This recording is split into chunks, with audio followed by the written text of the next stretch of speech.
Inspire this year. Plenty money, yo. Yeah. Plenty money, yo. Plenty blessing, yo. Go corona, oh. This year, you go know. Blessings show from my head up to my toes. No be joke, oh, even for my face, they show.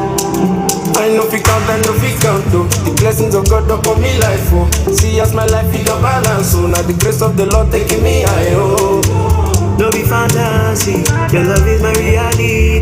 The anointing they break it, the yoke all of them, baby. You say my God, oh the poor. The way you pamper me steady, you surprising me constantly, oh. Who see my energy, oh. This your love, no be fallacy, oh. Even the blind can see, oh. Waiting you do for me, oh.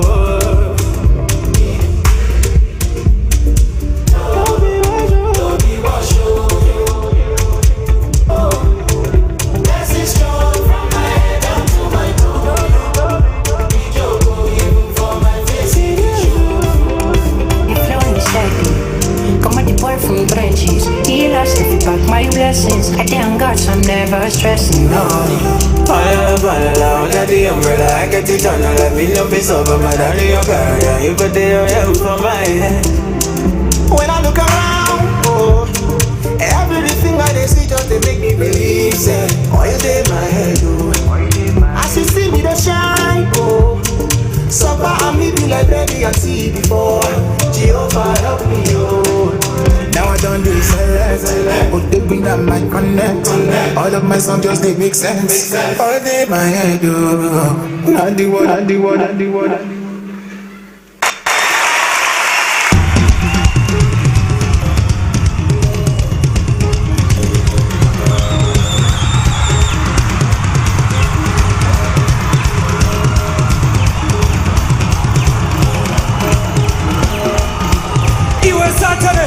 Tinouya, kwauri, nemunondo, kweshoko, tititi, hauna simba, kuvakomana, nevasikana, pakatekwa, neromba, na Jesu, viva Jesu, viva Jesu, Jesu, viva Jesu, naye Jesu, naye Jesu, naye Jesu, naye Jesu.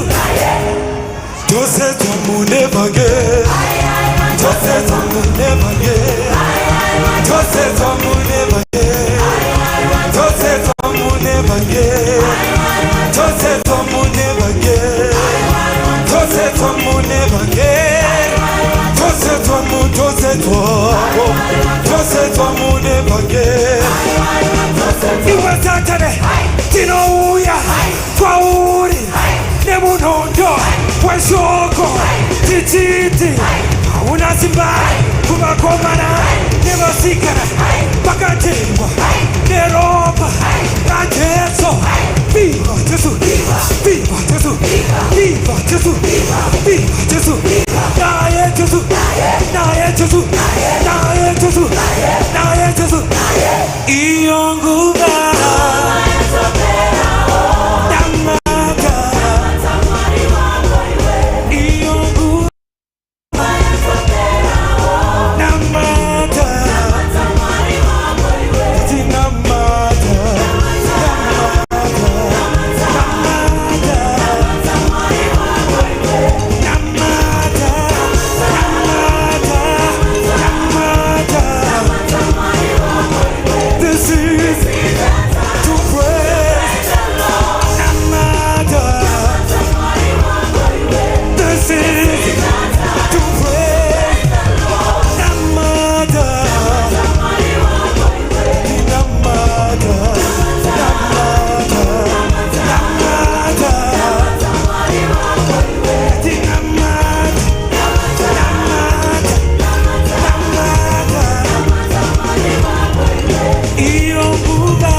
Sama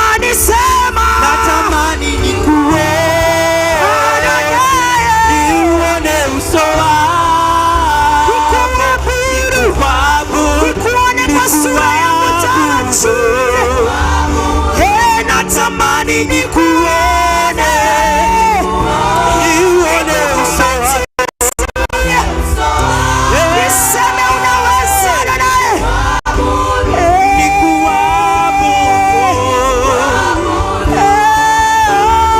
Yesu, jina lako ni Adonai.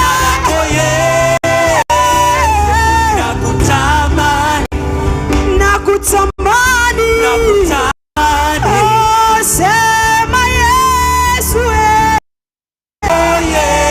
jina lako ni Yesu. Wewe ni muumbaji Adonai. Nakutamani, Yesu, jina lako peke yako Bwana unastahili sifa zote. Unastahili kutamani, Yesu, jina lako Yesu, nakutamani. Amini Bwana Yesu, mwambie anastahili sifa zote. Peke yako Bwana, wewe ndiye Mungu wetu. Bila wewe Bwana hatuwezi chochote kamwe Bwana. Ndiposa Bwana twakuinua Jehova Bwana. Pokea sifa zote. Wewe ndiye Mungu mwema, Mungu mwaminifu ni wewe Jehova. Peke yako Jehova, enzi yako tu Baba. Ushimile Jehova chini.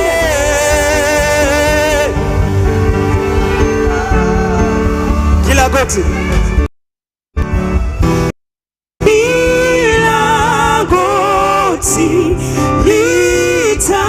litapigwa, ndimi zote zitakiri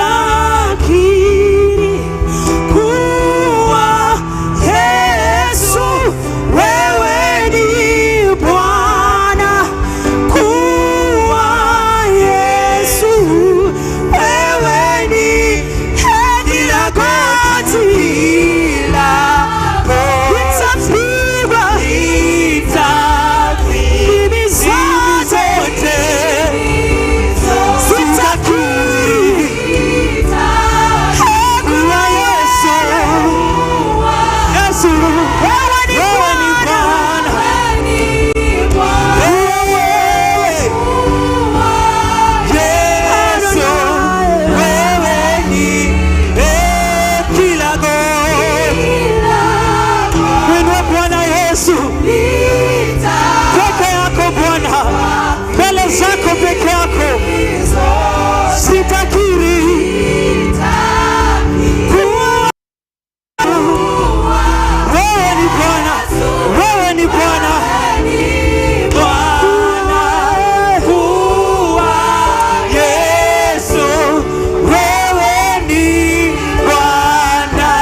peke yako Bwana unastahili Jehova. Wewe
makofi mazuri. Wapigie makofi mazuri. Wapigie makofi mazuri katika jina la Yesu. Asanteni sana. Mungu awabariki na watende mema. Kanisa, inua mkono juu, wapigie makofi mazuri wanapomalizia katika jina la Yesu.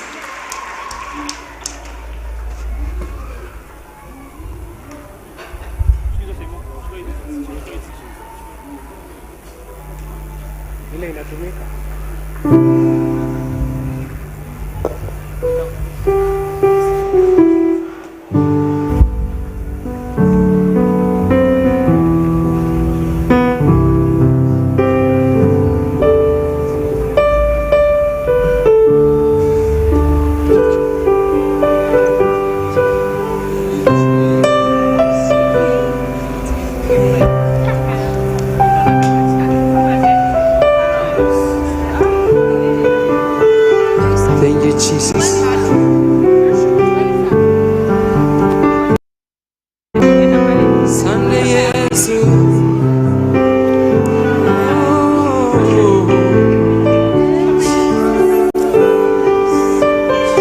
Tunakutukuza Bwana wa mabwana, kwa sababu unastahili na unapendeza katika maisha yetu.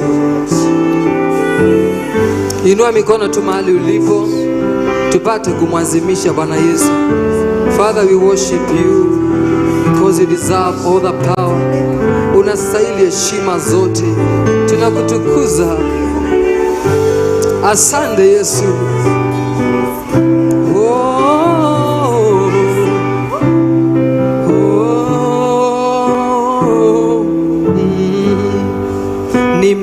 Nimeliguza vazi lako Elohimu, nayo maisha yangu kayabadilisha.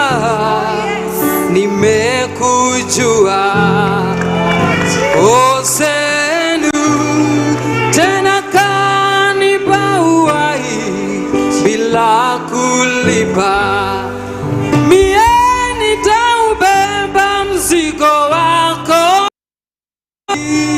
kwa kuwa mzigo wako ni mwepesi sana, nira yako ni laini. Masia, natamani nifanane nawe siku. Wewe ndiwe milele yo. Baba yangu, nakuabudu wewe. Una kipimo Bwana, nayo matendo ninayajua. Wewe ndiwe Mungu, milele yote Bwana.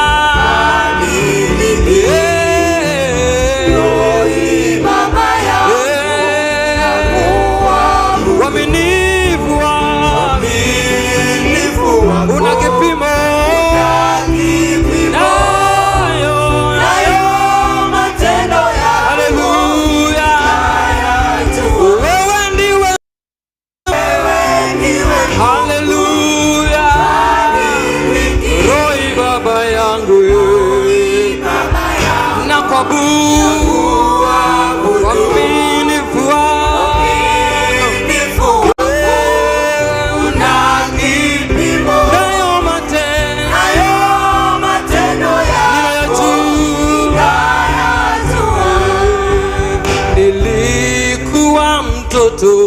Sasa mimi mzee, japata siku moja umenitenga, nisiwanilinda.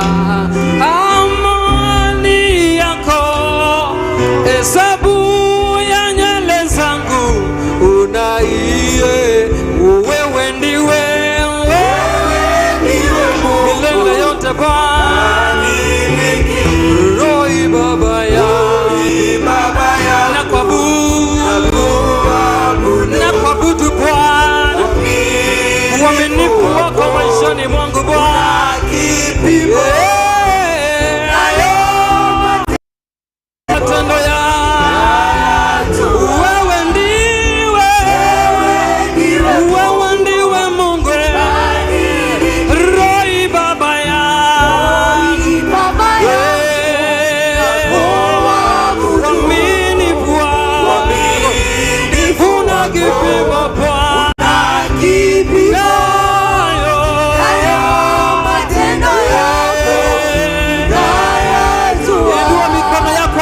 tunakuadhimisha Mungu, tunakutukuza Mungu wa Israeli, kwa sababu unapendeza asubuhi ya leo. Wewe ni Mungu peke yako, hakuna mwingine wa kufananisha na wewe. Inua tu mikono yako, mwabudu kwa lugha yako. Father, we worship you because you are wonderful. Tunakutukuza peke yako Bwana wa mabwana, unapendeza peke yako Jehova, hakuna wa kuchukua nafasi yako. Tunakutukuza asubuhi ya leo Bwana. Worship him in this morning. Mwabudu mahali ulipo, mwazimishe, mwabudu mahali ulipo. Tunakutukuza Bwana wa mabwana, tunakuinua Jehova Jireh. Peke yako unaweza, peke yako unatoa, peke yako unapendeza. Yes, wewe ndiwe Mungu peke yako Bwana wa mabwana, hakuna wa kufananisha na wewe, hakuna wa kulinganisha na wewe. Peke yako unaweza Bwana, unaponya, unaweza. Tunakushukuru Bwana wa mabwana, tunakuazimisha mahali ulipo. Tuinua mikono yako, inua tu mikono yako juu. Wewe ndiwe Mungu, wewe ndiwe Mungu milele Rohi Baba yangu na kuabudu,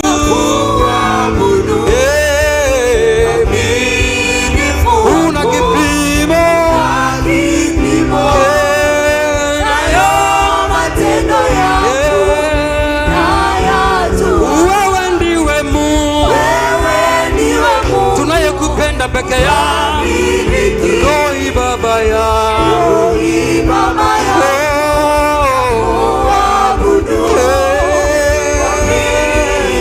uaminifu wako Bwana nayo matendo yako ninayajua. Wewe ndiwe Mungu, wewe ndiwe Mungu miliki Baba haleluya kuabudu uaminifu na kipimo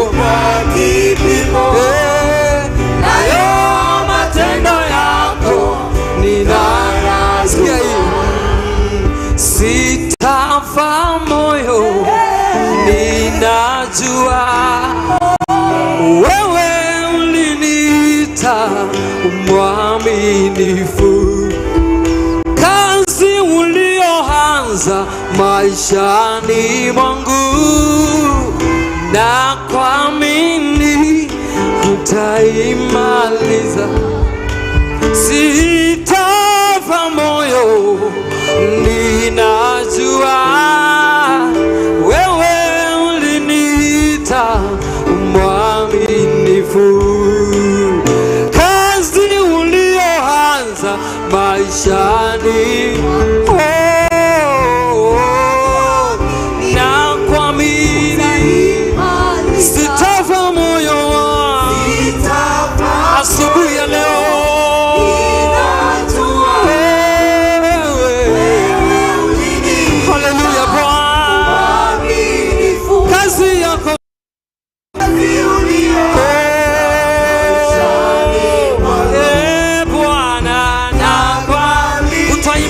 asubuhi ya leo sitafa moyo wangu, sifi moyo wewe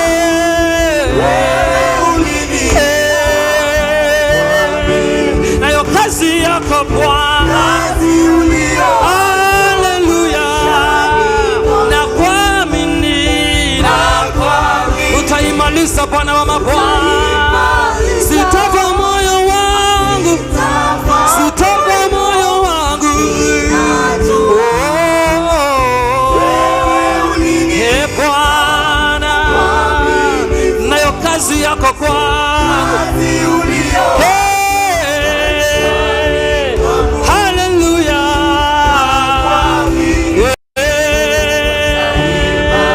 Mwabudu Mungu kwa dakika moja, mwambie kazi aliyoanzisha katika maisha yako amalizie.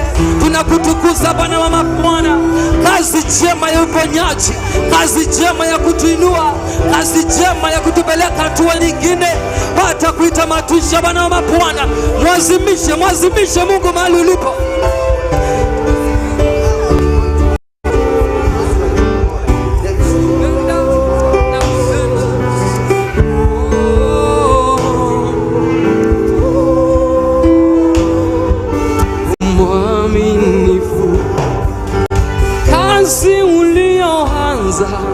maishani mwangu, na kuamini utaimaliza hiyo kazi njema, kazi ulioanza maishani. Inua sauti yako.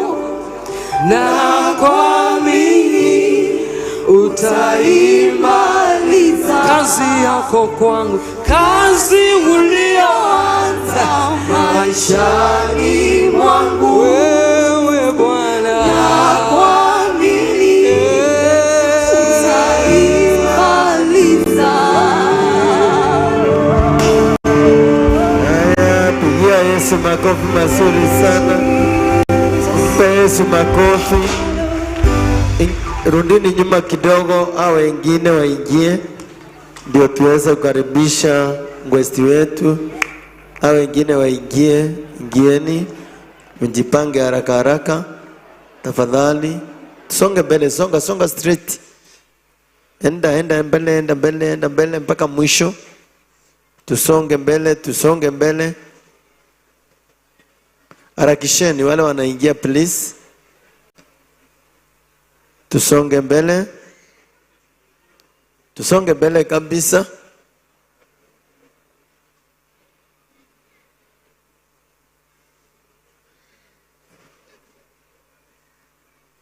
Pale mbele kuna space.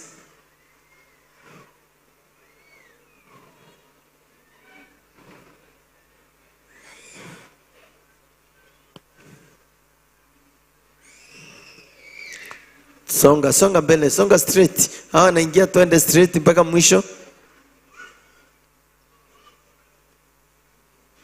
Nangojea mjipange, tuende mbele, kuna space. Pande ile wase. Tusongeni mbele. Kwa hivyo nafasi hii nataka tukaribishe our guest. Akikuja atajisema majina ye mwenyewe. Mpigie makofi anapoingia.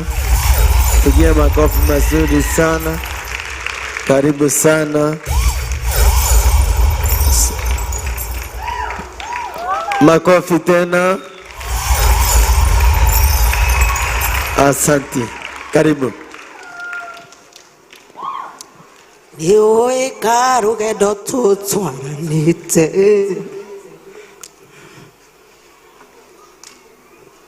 ona ikiro ni iria wanakiria, nawe muira ndingihota itanya tora nani nginya riria wega kunjua. Bwana asifiwe. Usijali ukiona nikilia, ninalianga namna hiyo kwa sababu ninajua mahali tumeana na huyu Mungu.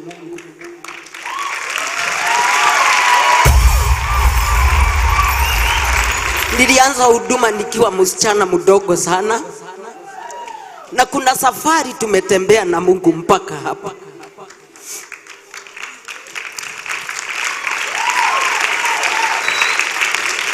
Najisikia kuheshimika sana nikija kuhudumu mahali hapa.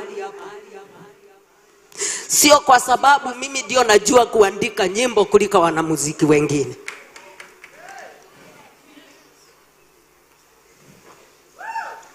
Bwana asifiwe. Amen. Tiko ina demo ini kure yale yangi. Tinye bonya ndikaga wega, ngakeria aini aria mainaga. No ni Ngai wonete ni wega, muthenya wa umuthi ngorwo ndugamite mbere yanyu.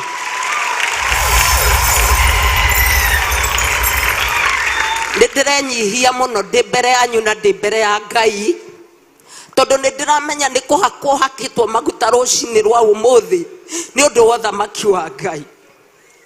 No ngoro itari na maundu maingi maria mangionwo ni andu na maitho, no kindu kimwe njui ni ati thiini wakwa ni nguyo ta thamaki wa Ngai.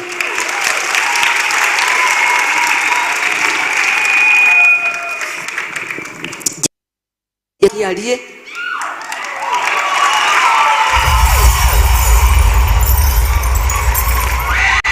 na ndi muhonoku ni nyendete Jesu nĩ tondũ wa kũhonokia na gũtũma nduĩke ndungata ya ũthamaki wake. Mwathani arogocwo.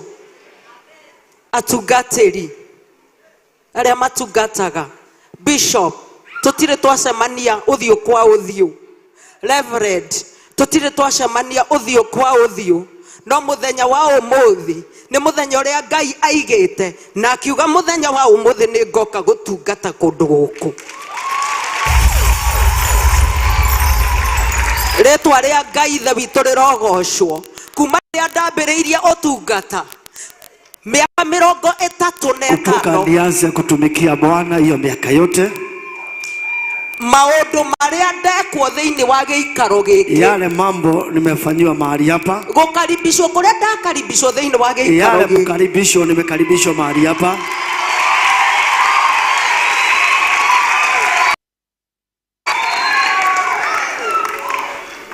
maũndũ macio ndirĩ ndekwo. Anasema kwa hiyo miaka yote, miaka 30 na hajaipata kuona kile ameona.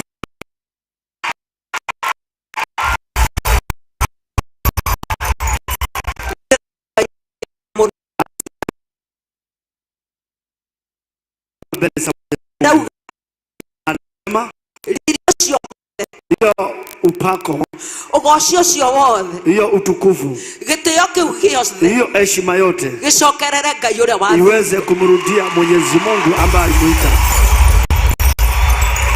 Andũ aingĩ nĩ maninĩtwo nĩ maũndũ macio. Watu wengi wamemalizwa na mambo mengi, no niĩ ndacokia riri na gĩtĩo na ngumo ciothe, lakini mimi kwangu narudisha shukrani na sifa kũrĩ Ngai we wanjĩtire no gĩthura. Mungu ambaye aliniita. Nĩ ngũkĩte na mũratha wakwa wĩ andũ aingĩ nĩ mamuoĩ, wewe mjua tũraga nake River Road atarĩ mũhonoku. alikuwa na River Road akuwa ameokoka, na mimi tũracoka tũracemania raundi tu mũhonoku, na mimi nikakutana naye akiwa ameokoka, akiwa na akti, athakaga thĩinĩ wa mĩthako ya Central Cinema, anacheza michezo mingi sana, na ametoka Karatina, na ndamwĩra nĩ tũgũka tũtungatĩre Ngai kũndũ gũkũ, na amesema atakuja kutumikia Mungu mahali hapa. Atusalimie. Bwana Yesu asifiwe. Amen. Bwana Yesu asifiwe. Amen. Nasikia kunyenyekea sana ndio mbele za Mungu na mbele zenu. Zaidi ya yote nimeokoka. Ndio. Kwa wale uniona kwa TV, hiyo ni kazi na ni huduma na ni kipawa nimepewa na Mungu. Ndio. Na Mungu akaona kati ya vipawa ambazo amenipatia, dhahabu niko na mingi sana. Ndio. Hiyo kwanza ipenye, kwa nitumike na hiyo njia. Ndio. Maana ikakuwa msaada kwangu hadi nikilea watoto. Kabisa. Ni kazi kama zingine. Amen. Nashukuru Mungu sana kwa kuniokoa. Ndio. Na kwa safari tumetembea na yeye. Ndio. Hii mwezi ya 6 niko na testimony. Nilikuwa na ufunuo ya kwamba hii mwezi ni yangu, sijui nitaiita aje, ni anniversary ama ni nini. Maana hii mwezi ndio birthday yangu. Na hiyo siku ya birthday ndio Mungu alinionekania akaniokoa. Ndio.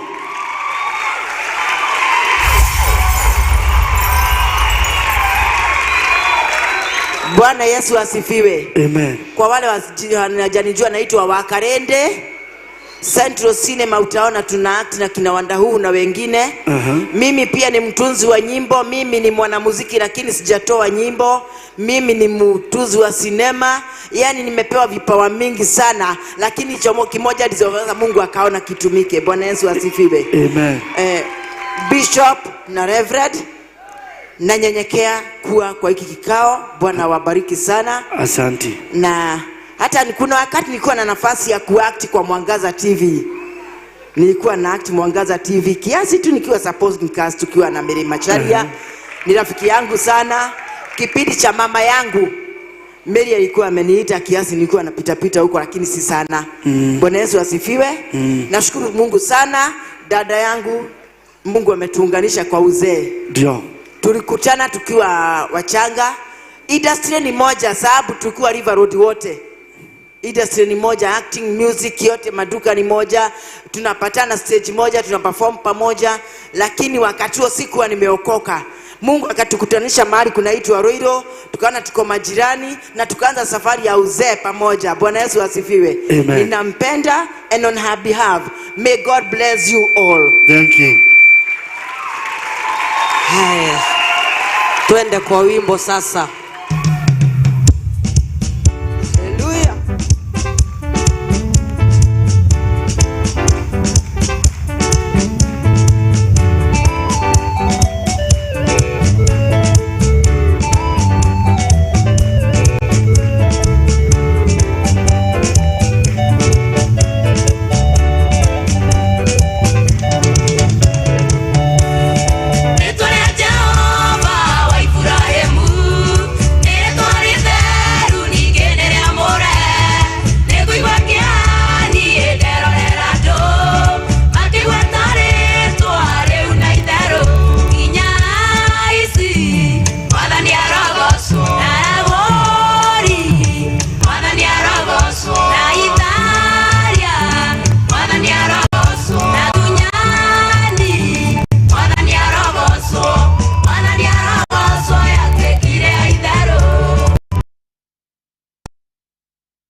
Turn it up. Turn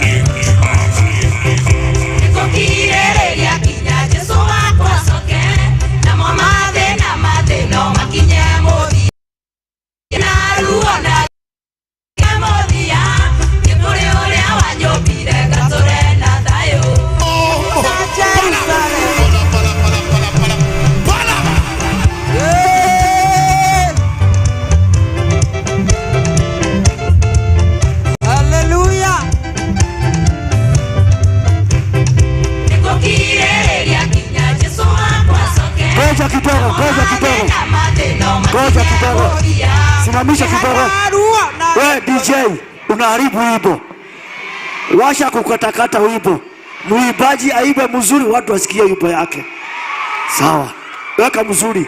Washa hiyo mambo unaweka katikati huko.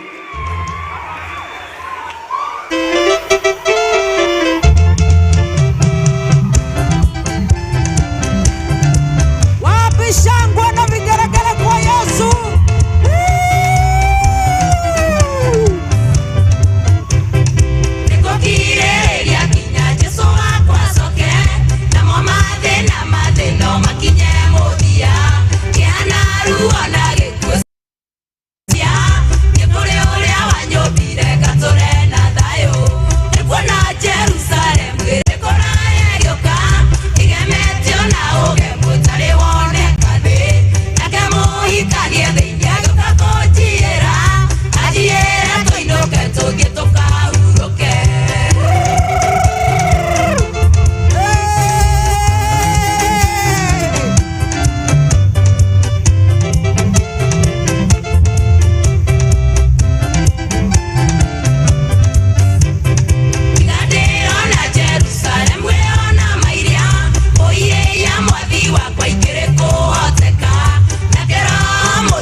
Makofi wapi?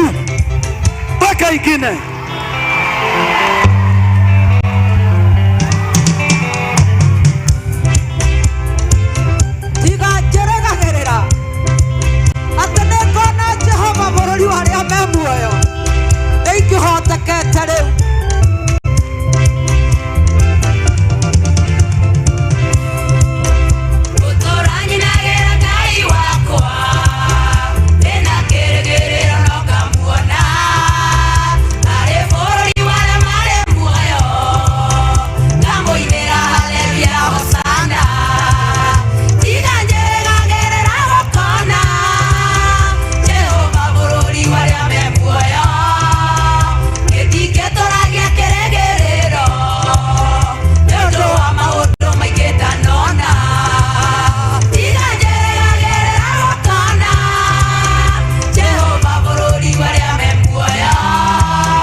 mengi, lakini naweka imani kwa Mungu.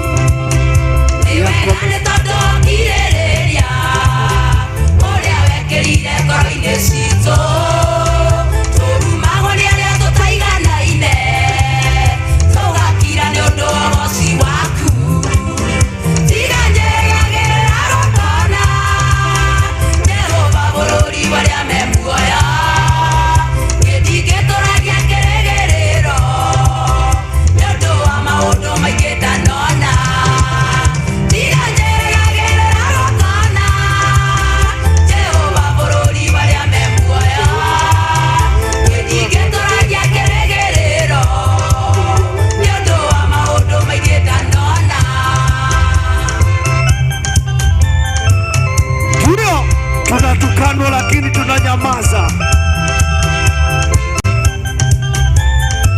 tunaongewa lakini tunanyamaza, kwa sababu tunajua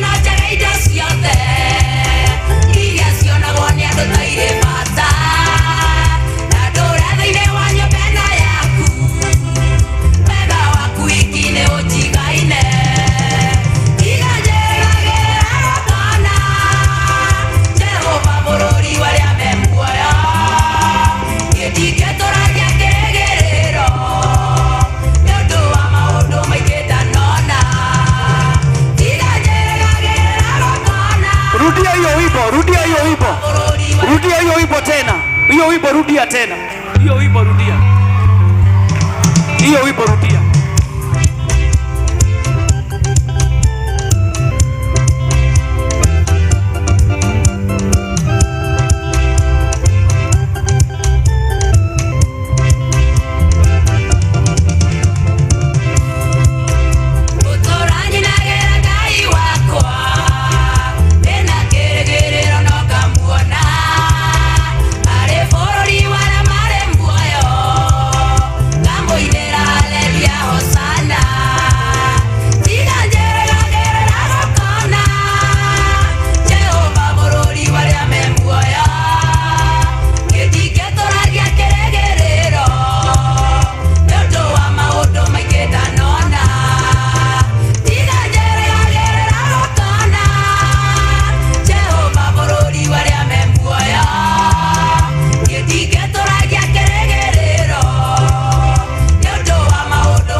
Tunapata mambo mengi, lakini tunaweka tumaini kwa Bwana.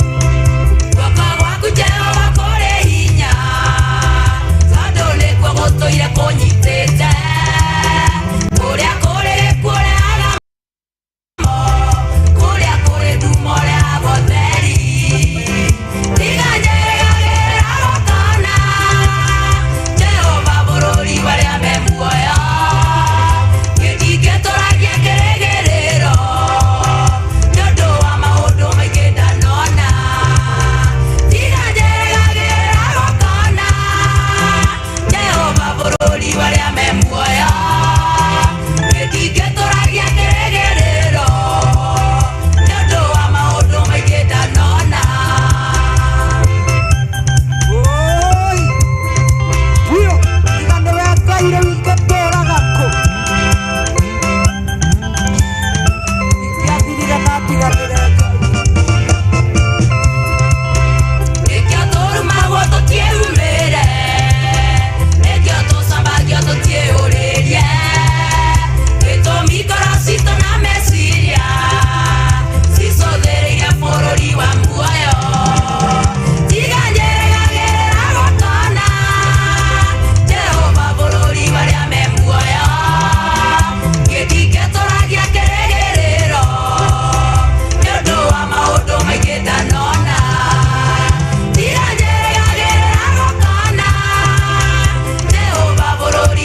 ithuĩ tũkahurũke.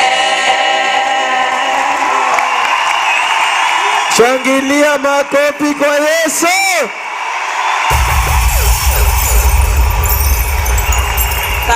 Thank you so much. Thank you. Asante sana Nancy, Mungu akubariki sana na akutende mema. Tumefurahi. Asante sana. Mpe mahali pa kuketi. Thank you. Tunataka kuombea neno la Bwana. Nataka kukaribisha yule anaombea neno. Karibu sana. Funge macho na tuombe. Baba mbinguni, katika jina la Yesu Kristo tunakuja mbele zako, tunakushukuru, tunakunana sana, ni asante. Pokea sifa zote na upokea utukufu wote. Asante kwa uhai, asante kwa afya Baba. Asante Baba, umetufikisha hapa, sio kawaida, umegharimia mkono kwa ajabu. Wewe kivulio letu na nitegemeo. Tunakushukuru, tunakunana, tunasema ni asante. Tunainua jina lako, jina leo juu ya majina yote. Pokea sifa zote na upokea utukufu wote. Wewe kivulio letu na nitegemeo. Naambia wale wagonjwa waponye kwa sababu unaweza. Wewe Mungu wetu na ni Baba. Kivulio letu na nitegemeo. Ni Mungu tufunike na damu ya Kristo Baba. Mungu tutenganishe na ajali Baba. Tulikuwa Baba tukufe kwa sababu za huruma zako Baba. Ulitulinda na ulitufunika na damu ya Yesu Kristo Baba. Bwana naombea service ya leo Baba. Ni mwomba Baba, hii anointing tutapakwa. Kupitia hii anointing ufungue njia financial breakthrough. Njia zote zimefungana, tumomba ufungue Baba. Wewe kivulio letu na nitegemeo. Vile tuliingia hapa tutatoka vile tulikuwa. Tunaomba tutoke na malaika wako watatu Baba. Wewe kivulio letu na nitegemeo. Ni mwomba malaika ulinzi barabarani. Wale wanasafiri Baba, ni mwomba wafunike na damu ya Kristo. Nimekataa ajali barabarani Baba. Nimekataa roho yote inanena katika mapenzi yako. Wewe kivulio letu na nitegemeo. Ni mwomba malaika wako watakatifu watawale katika hii kanisa. Mwomba watawale kona zote za kanisa Baba. Wewe kivulio letu na nitegemeo Baba. Ninaombea wale wagonjwa, naombea mnenaji wa neno. Nimeomba nene katika mapenzi yako. Nimekataa pepo ya usingizi katika neno. Nimekataa roho yote itanena kadri na mapenzi yako Baba. Wewe kivulio letu na nitegemeo. Nimeomba Baba mtakatifu watawale na Yesu wazote utukufu wote ni wako. Katika jina la Yesu Kristo tumeona tuamini, amen. Amen. Makofi mazuri. Makofi mazuri kwa young pastor. Makofi mazuri. Makofi mazuri. Siupatie young pastor makofi mazuri. Asante. Pata nafasi ukalie kiti chako. Pata nafasi.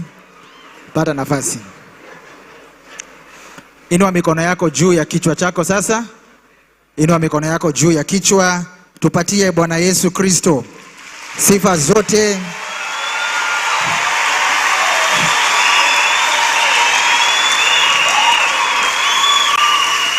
Haya, sasa angalia jirani yako.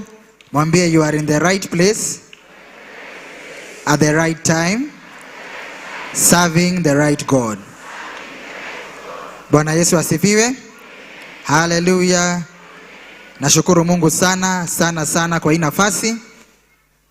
Mungu apokee sifa zote kwa sababu ya huruma zake na kwa sababu yeye ni Mungu mwema. Sema amen. Nataka tuingie katika neno la Mwenyezi Mungu, the word of God this morning. Tutaingia katika neno la Mwenyezi Mungu. Nimeokoka, napenda Bwana kwa sababu ya kunipenda na kuniokoa. Huyu Kristo ni mwaminifu kwa kila jambo. Exodus chapter number 9. Exodus, the second book of the Bible, the second book. Exodus, Mwanzo, Kutoka, 9.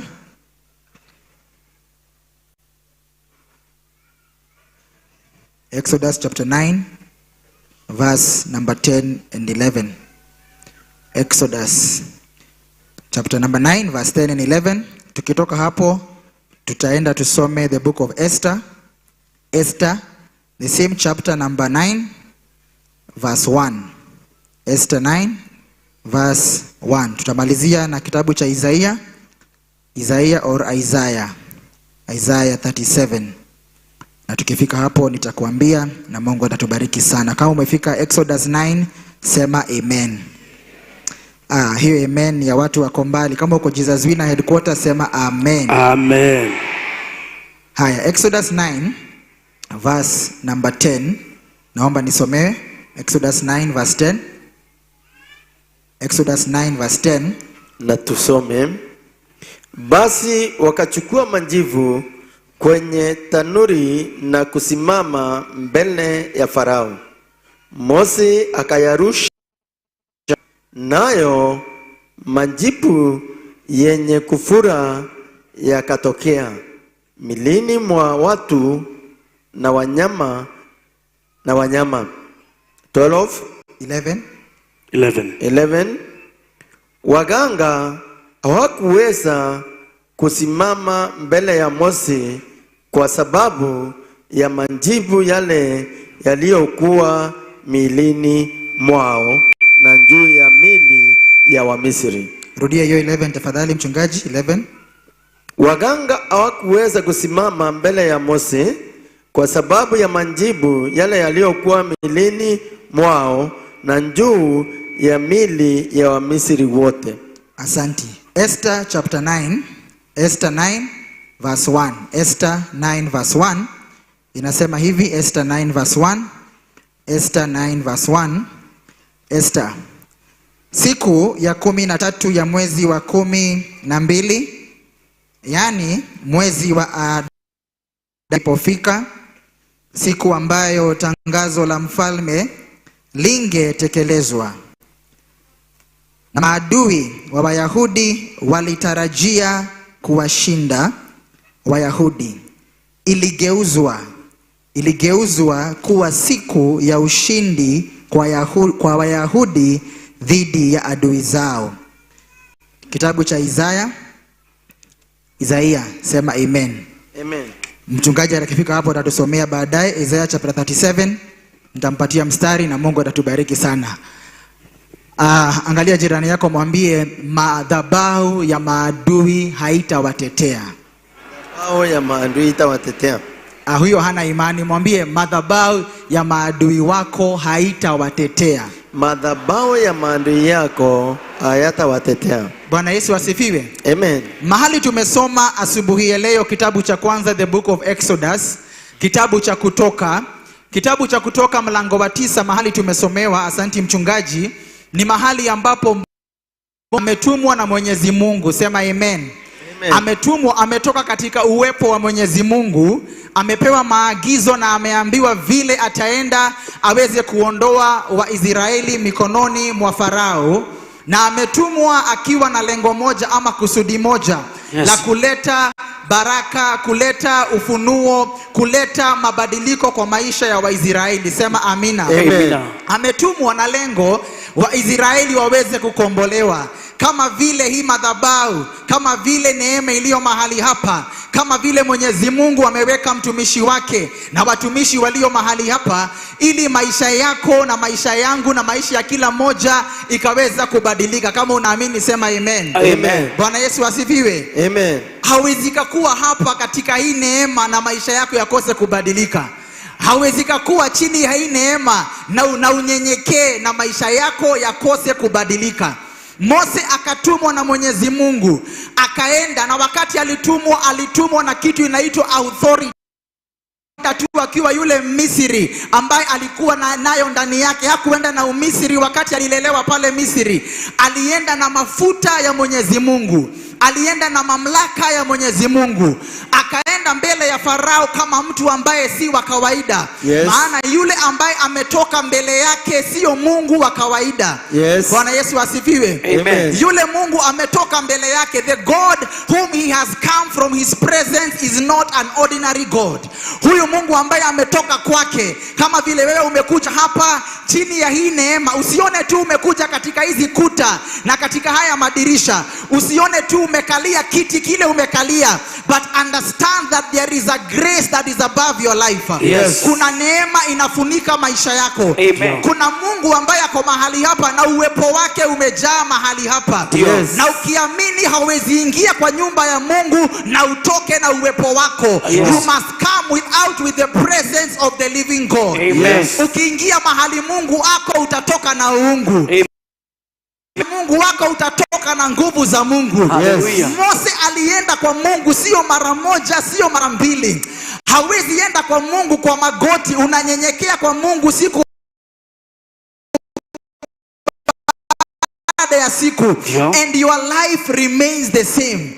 Hawezi tafuta Mungu kuanzia Monday mpaka Jumapili. Yeah. Kuanzia mwanzo hadi mwisho. Yeah. Hawezi kuwa unafunga na unaomba. Unatolea Mungu sadaka, huo unatolea. Yes. Na maisha yako yabakie vile. Yeah. Mose alienda kwa Mungu akatoka na upako. Yes. Alienda kwa Mungu akiwa mzee ambaye anachunga kondoo. Yes. Akawachiliwa kipawa cha kuchunga watu. Yes. Alikuwa anachunga kondoo za Jethro. Yes. Lakini alipokutana na Jehova akawachiliwa kipawa cha kuchunga watu. Yes. Akaachiliwa neema ya kuchunga watu. Amen. Akawachiliwa nguvu ya kuchunga watu. Yes. Akawachiliwa upako wa kuchunga watu. Amen. Akatumwa na huyo Mwenyezi Mungu. Dio. Kama vile nimetumwa leo na Mungu nikuambie, Aje. madhabahu ya maadui wako haitawatetea. Yes. Madhabahu ya maadui wako, ile madhabahu wanategemea madhabahu haitawatetea. Yes. Hiyo madhabahu haitaongea tena juu ya maisha yao. Yes. Kwa sababu uko chini ya mkono wa Jehova. Yes. Na mkono wa Jehova unainuliwa siku ya leo. Yes.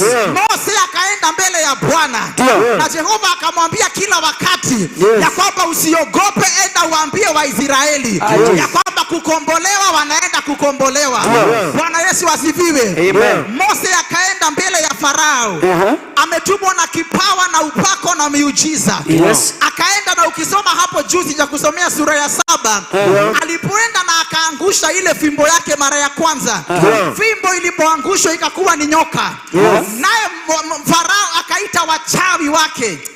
Bwana Yesu asifiwe. Amen. Unajua mahali Mungu hayuko, shetani anatawala. Kama sio Mungu unatolea, shetani anatolewa. Sasa Mose amekuja na Mungu wake. Yes. Mungu wake amemwambia angusha hiyo fimbo. Fimbo kuangushwa hivi ikakuwa ni nyoka. Bwana Yesu asifiwe. Amen. Ikabadilika ikakuwa ni nyoka. Yes. Naye Farao akaita wachawi. Bwana Yesu asifiwe. Watu wanajua na wanaelewa kuna mahali unaenda. Yes. Kuna watu wanajua kuna mahali huwa unatabiriwa na mambo yako yanaenda vizuri. Yes. Kuna watu wanajua kuna destiny ambayo iko mbele yako. Yes. Kuna watu wanajua maisha yako si ya kawaida. Kuna watu wanajua kuna mahali unaenda. Yes. Kuna watu wanajua kuna baraka ziko mbele yako. Na hao watu ndio wanakuendea kinyume kinyume. Yes. Mose ameangusha fimbo yake imekuwa nyoka. Farao akaita wachawi wake. Bwana Yesu asifiwe. Akaita wachawi wafanye sarakasi zao. Wachawi wakakuja na fimbo zao. Wakaangusha fimbo yao chini. Hata fimbo zao zikakuwa ni nyoka. Bwana Yesu asifiwe. Kuna watu ambao wanaonekana wako na kanguvu, lakini hiyo nguvu sio kitu mbele ya Jehova. Kuna watu wanaonekana kuna mahali wanaenda, lakini hakuna mahali wanaenda. Wewe ndiye Mungu anakupeleka kiwango kingine. Kuna watu wanajifanya wanajipiga. Kuna watu wanaonekana wako na sauti kubwa, lakini wewe sana wewe. Hata kama wameangusha fimbo zao na zao zinabadilika kuwa nyoka, wewe simama pamoja na Jehova. Hata kama wameangusha yao na yao imeanza kutembea tembea, usikuwe na uoga. Aliye pamoja na wewe, he is greater than anyone else. Yule Mungu ako pamoja na wewe, ni mkubwa kuliko wengine. Usiogope my brother, kwa sababu umeona uchawi ikitembea. Mose ameangusha yake. Wachawi waangushe yake. Sasa hapa ni Mungu wa Mose ajulikane. Hapa ni Mungu wa Mose aitwe Jehova. Bwana Yesu asifiwe. Hallelujah. Usinikatie my brother please. Kevin, usinikatie. Bwana Yesu asifiwe. Amen. Kwa sababu kulazima kutajulikana. Itajulikana. Lazima ijulikane ya kwamba kuna Mungu ambaye ako mahali hapa. Na ya kwamba kuna Mungu aliye uhai. Na Mungu wa baba yangu huwa habahatishi. The God of this altar. The God who is in heaven. The God who began this good work. Lazima itajulikana. Gibeoni wameangusha yao. Sio mchawi moja. Mose ujue ako na mafuta. Mose ameangusha fimbo moja, ameitiwa kikundi cha watu. Mose hajaitiwa mchawi moja. Ile mafuta ako nayo sio mchawi moja. Mchawi moja haizani na Mose. Anaitiwa kikundi cha wachawi. Anaitiwa wachawi wa kadhaa. Wachawi 7 wamesimama mbele ya Mose. Ile mafuta iko ndani yako si ya kuchezewa. Ile level unatembea nayo my sister, hiyo mafuta si ya kuchezewa. Ile neema iko ndani yako, sio neema ya kuchezewa. The God of your father kwa pamoja na wewe. Mwambie jirani yako, the God of my father. The God of my father. Bwana Yesu asifiwe. Huyo labda hajasikia vizuri. Mwambie vizuri, the God of my father. The God of my father. Huyo hapendi baba yako. Angalia huyo mwingine, mwambie the God of my father. Sema na Kikuyu, Kaiwa baba wito. Kaiwa baba wito. Mungu wa baba yetu. Hallelujah. The God of your father. Yes. Wewe ndio kwa sababu unaona vita imekuwa nyingi, sio kwa sababu ya kitu kingine. Ile neema iko juu ya maisha yako. Ile nyota ina shine juu yako. Mafuta ile iko juu yako. Mafuta ile iko mbele yako. Kibali unatembea nayo. Sio mtu mmoja anawezana nayo. Ni watu kadhaa wanapigana na wewe. Lakini the God of your father anasimama pamoja na wewe. The God of your father. Hallelujah. Bwana Yesu asifiwe. Amen. The God of your father ako pamoja na wewe. The God of your father. Kaiwa baba wito. Bwana Yesu asifiwe. Kaiwa baba wito. Mungu wa baba yetu. Kaiwa baba wito. Mungu wa baba yako. Mungu wa baba yangu. Ndio. Wachawi wameitwa. Mose yako hapo. Unajua kwa sababu sasa Mose yako upande huu. Na wao wako ile upande. Wameangusha fimbo zao. Nyoka zikatokea. Mose ameangusha yake. Bwana Yesu asifiwe. Hallelujah. Kaangusha yake. Nyoka ikatokea pia. Bwana Yesu asifiwe. Wasikuogopeshe. Hata kama wanatumia nguvu gani. My sister, usiogope. Hata kama wanapayuka payuka. Hakuna mahali wanaenda. Hata kama wanaruka ruka. Hakuna mahali wanaenda. Hata kama wanaongea hakuna mahali wanaenda. Hallelujah. Bwana Yesu asifiwe. Hallelujah. Ndio. Wanaongea juu hawana kitu. Hawana kitu dadi. Hawana. Wanaongea kwa sababu hawana kitu. Lakini wewe kuna mahali unaenda. There is somewhere that God is taking you.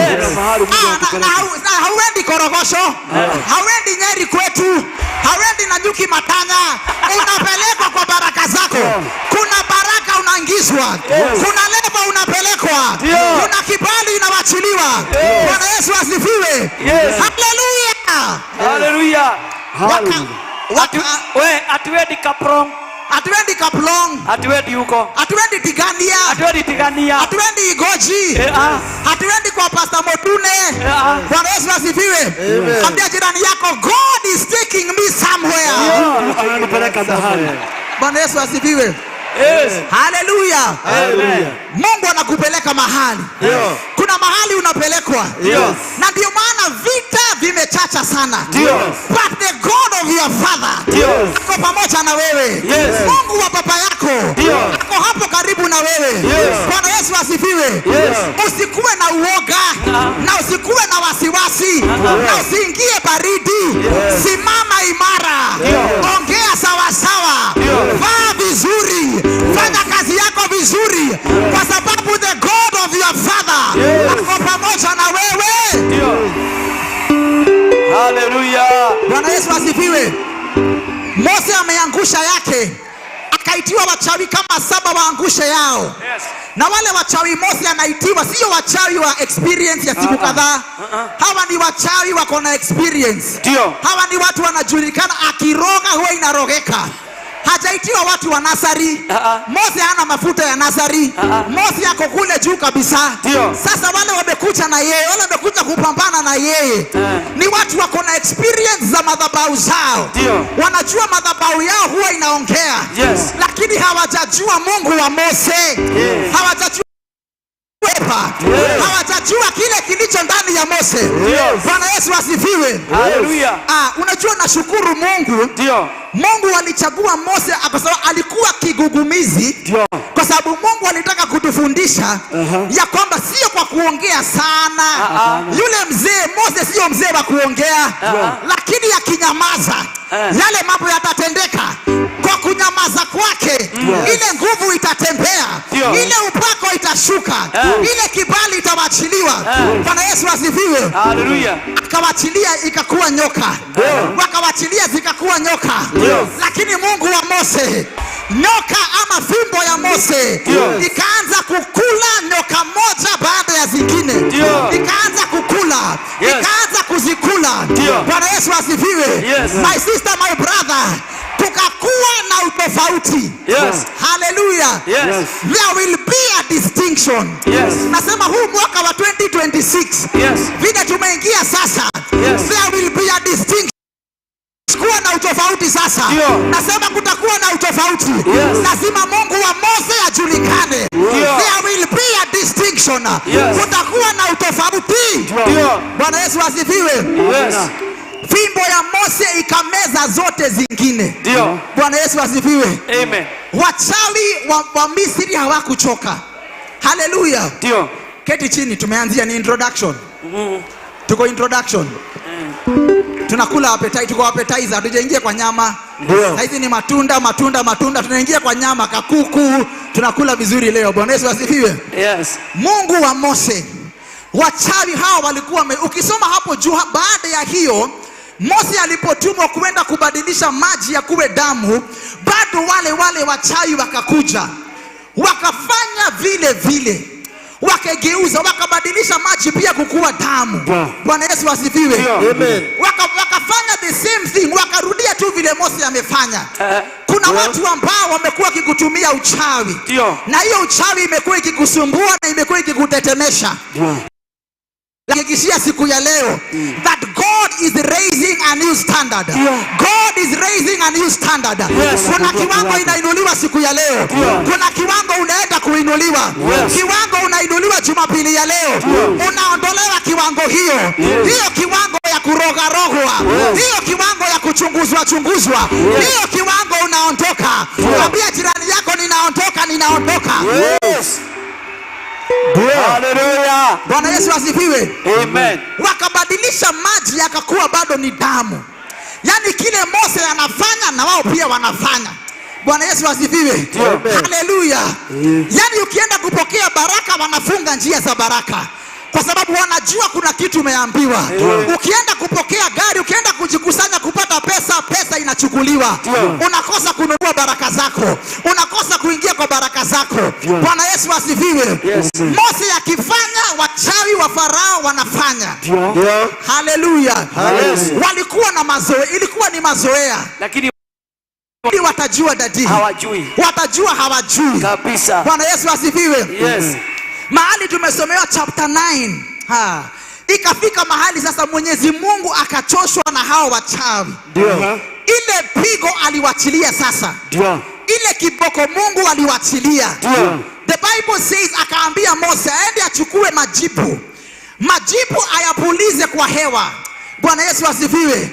This man of God akachukua tu majivu, akapuliza kwa hewa mahali alikuwa akapuliza. Haleluya. Wakati alipuliza, the Bible says ya kwamba ile nguvu ilitembea kona zote za Misri. Hata wale wachawi ambao walikuwa wanaroga, wale wachawi walikuwa wanainuka, Mose akiinuka. Mose akienda mbele ya Farao wako mahali pale pia kukanusha. Mose akienda kufanya na wao wanafanya yao.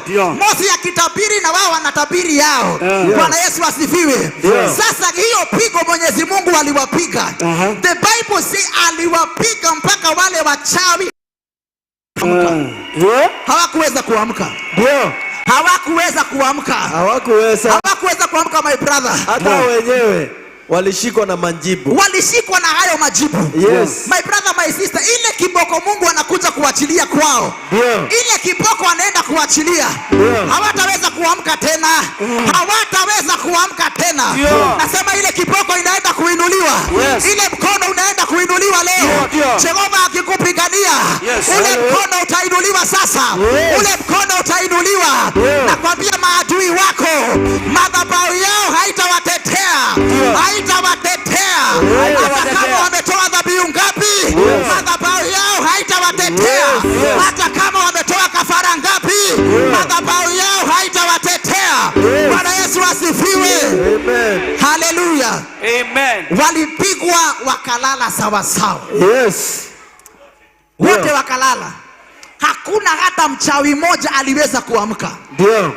Hakuna hata moja aliinuka. Yes. Akainuliwa, ikabakia ni Mose anaongea peke yake. Ndio. Ikabakia ni Mose, sauti yake peke yake inasikika. Ndio. Kile Mungu anakuja kukufanyia, my sister, my brother, kile Mungu anakuja kukufanyia, itajulikana that you serve the living God. Itajulikana yu Mungu wako wako uhai. Itajulikana madhabahu unatumikia iko uhai. Kutakuwa na utofauti sasa. Nimekuja kukuambia Jehova anakuinua kiwango. Anakuinua siku ya leo.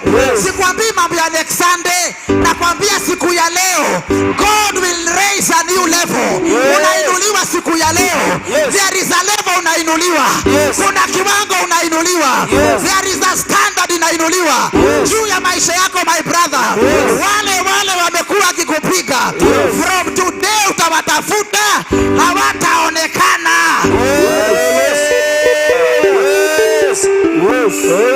Hallelujah. Hallelujah. Bwana Yesu asifiwe. Mose ikabakia ni sauti yake. Unajua kuna watu huo wanaongea, ukienda kuongea kuna sauti zinaongea pale kando. Kuna sauti zingine zinafunga njia zako. Kuna sauti zingine zinaongea kinyume. Ukiambiwa baraka, kuna sauti pale watu wanaomba maombi mabaya. Lakini nimekuja kukuambia, my brother, that from today there will be a difference. Kuanzia leo kutakuwa na utofauti. Nasema kutakuwa na utofauti kwa maisha yako. Yule ambaye amekuwa akikupinga, nakwambia hizo dhabihu zao na madhabahu yao haitawatetea. Nasema kutoka Jesus Winner Ministry, madhabahu ya maadui wetu haitawatetea tena. Bwana Yesu asifiwe. Hallelujah. Lazima wajue kuna tofauti ya Madhege na watu ya Shiga. Lazima wajue dad, kuna tofauti yangu na watu wa Kariko. Wa Kariko. Bwana Yesu asifiwe. Lazima kutakuwa na utofauti. Tofauti kubwa. Sio kidogo, my brother Thiongo. Sio kidogo my brother. Kutakuwa na utofauti kubwa. Madhabahu itaongea. Madhabahu lazima itaongea. Na yako ikiongea, yao inanyamazishwa. Hakuwezi kuwa na sauti mbili zinaongea. Lazima kubakie sauti moja. Hakuwezi kuwa na sauti mbili. Lazima sauti ibakie moja. Bwana Yesu asifiwe. Amen. Hallelujah. Hallelujah. Lazima kutakuwa na utofauti. There will be a difference. Wale wachawi wakapigwa na majibu. Wakapata majibu hata wao. This time round hawatatorokea. Kile Mungu anaenda kuachilia, kile Mungu anaenda kufanya. Mose ilibaki anauliza wako wapi wale wachawi? Akaambiwa hata wao ile kiboko ya Jehova imewakuta sawa sawa. Bwana Yesu asifiwe. Kile Mungu anakuja kukufanyia, hautaamini my brother. Bwana Yesu asifiwe. Amen. Kitabu cha sasa. Kile Mungu anakuja kukufanyia. Ile madhabahu unasimamia ni madhabahu iko uhai. Hakuna kitu cha Mungu huwa kinakufa. There is nothing that belongs to God that is dead. Everything concerning God is alive. Kila kitu kinahusiana na Mungu kina uhai. Na hii madhabahu iko na uhai. Neema iko hapa iko na uhai. Bwana Yesu asifiwe. My brother, my sister, juu uko mahali panafaa. Sijui ni nani hawa wanakuinukia. Sijui ni nani hawa wanakupinga. Sijui ni nguvu gani wanatumia. Lakini nimekuja kukuambia uko mahali panafaa. Kitabu cha Esther sura ya 9. ni mahali ambapo kulikuwa na mfalme, ama mfalme alikuwa anaitwa Hamani. Kulikuwa na mfalme alikuwa anaitwa Ahasuero, lakini chini yake kulikuwa na mzee anaitwa Hamani. Na Hamani alikuwa adui ya Wayahudi. Sema amen. Yes. Bwana Yesu asifiwe. Amen. Alikuwa adui yao, hakutaka kuona wakiendelea, kwa sababu ya hakutaka tu kuona. Bwana Yesu asifiwe. Amen. Haleluya. Katika ufalme wa Ahasuero kulikuwa na mataifa mengi na makabila mengi. Kulikuwa na watu wa kila aina na tabaka. Lakini Hamani alichagua tu hawa Wayahudi. Bwana Yesu asifiwe. Amen. Kwa sababu kulikuwa na mzee anaitwa Mordekai. Na Mordekai alipenda sana Mungu wake.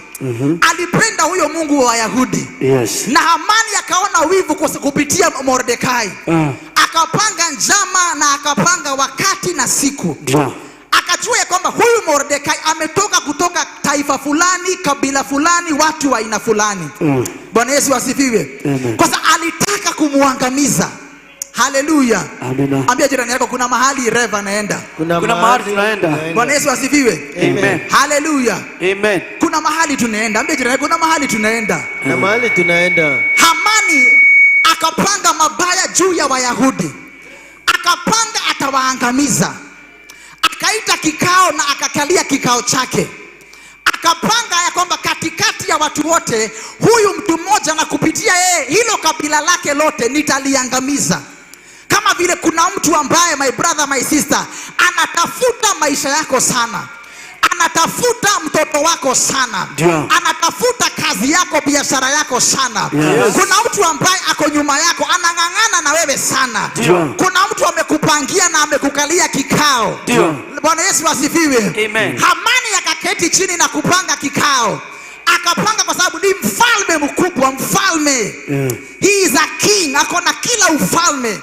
Akona utajiri wote. Yes. Na zaidi ya kupangia hawa Wayahudi, akapanga na akawatolea dhabihu ya kuwamaliza. Unajua akapanga na akawatolea dhabihu, akasema nitatoa pesa nyingi. Bwana Yesu asifiwe. Yes. Kuna watu, my sister, my brother, nisikilize, kuna watu wanakimbishana na wewe na wako na nguvu sana kukuliko. Sana. Hata utajiri wako nayo kukuliko. Yes. But remember one thing, that the God of your father is just here. Yes. The God of your father. Yes. Ako karibu na wewe. Hamani alikuwa na power, alikuwa na authority, alikuwa na utajiri. Na usicheze na mtu kama huyo. Akona mambo hayo makubwa. Amewapangia kikao. Akapanga mwezi fulani na siku fulani. Lazima wewe kazi yako itaisha. Yes. Akapanga siku fulani na wakati fulani. Lazima ajali itapatikana. Akapanga siku fulani na wakati fulani. Hiyo mimba itakuwa na miscarriage. Yes. Huyo ni Hamani ambaye huwa anapanga. Bwana Yesu asifiwe. Amen. Akapanga siku, imagine, akapanga mwezi fulani na tarehe fulani. This man was so specific. Yani ni yule adui anakupangia mpaka anasema masaa fulani lazima kazi yake ikwishe. Masaa fulani lazima apatikane na jambo mbaya. Bwana Yesu asifiwe. Yes. Akatoa hata dhabihu ya kusukumia hilo jambo. Wayahudi wote wamalizwe. Bwana Yesu asifiwe. Haleluya. Lakini nimekuja kukuambia habari njema siku ya leo. Yes. Wayahudi walikuwa ni watu wachache katika hiyo ufalme. Walikuwa ni watu wadogo, watu wachache, hawakukuwa watu wengi sana. Lakini yule anawapinga akona nguvu sana. Lakini yule Mungu wa baba yao, the God of their father, alikuwa pamoja na wao katika hiyo hali. Najua uko katika hali hauwezi jipigania. Najua uko kwa vita hata ujui utatoka aje. Najua uko kwa giza ile imeshikamana. Najua hata ujui njia itapatikana wapi. Najua hata hauna matumaini ya baadaye. But I have come to tell you, my sister, my brother, that God is making a way. Mungu anatengeneza njia. Mahali ambapo hakuna njia, kuna njia inapatikana.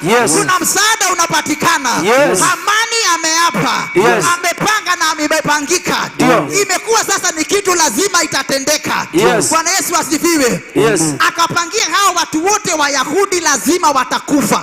Level salimia watu ya nje. Watu ya nje wako nje. Watu wa nje, Bwana Yesu asifiwe. Wasalimia, inua mikono juu watu ya nje. Inua mikono juu watu wa nje. We, peleka wacha wasalimiane. Good. Wacha wasikie vizuri. Watu wa nje. Wacha wafurahi wasalimie kabisa. Mikono juu. Good. Kabisa, wasalimia watu ya nje. Wonderful. Watu ya nje. Watu wa nje, makofi mazuri. Thank you. Thank you so much. God bless. Bwana Yesu asifiwe. Amen. Wakapanga lazima watawamaliza. Mwezi na tarehe na masaa imepangwa juu ya maisha yako. Sasa siongei kuhusu ya Hamani wa Biblia. Au hiyo Hamani alikufa, lakini kuna Hamani mwingine anakufuata maisha yako. Kuna Hamani mwingine amekuapia. Kuna Hamani mwingine amepanga mipango na imepangika. Amekuwekea hata masaa, amekupangia hata masaa. Bwana Yesu asifiwe. Amekutolea hata dhabihu. Njia zako zikwishe na wewe peke yako ukwishe. Amesema hautamaliza huu mwaka. But I have come with a different story. Nimekuja na ujumbe mpya kutoka kwa Jehova. Nikwambie that God this beautiful morning atainua mkono wake juu ya maisha yako. Jehova atainua mkono wake siku ya leo. Haijalishi kile umepangiwa. Haijalishi imepangwa na imepangika. Haijalishi wameketi na imeandikwa. Jehova siku ya leo kuna mkono anainua juu ya maisha yako. Kuna mkono unainuliwa Jumapili ya leo. God anainua mkono yake siku ya leo. Hamani akapanga watakufa. Na akatoa dhabihu sio kidogo. Akatoa dhabihu hata Wayahudi wote washikane hawawezi kutoa hiyo dhabihu.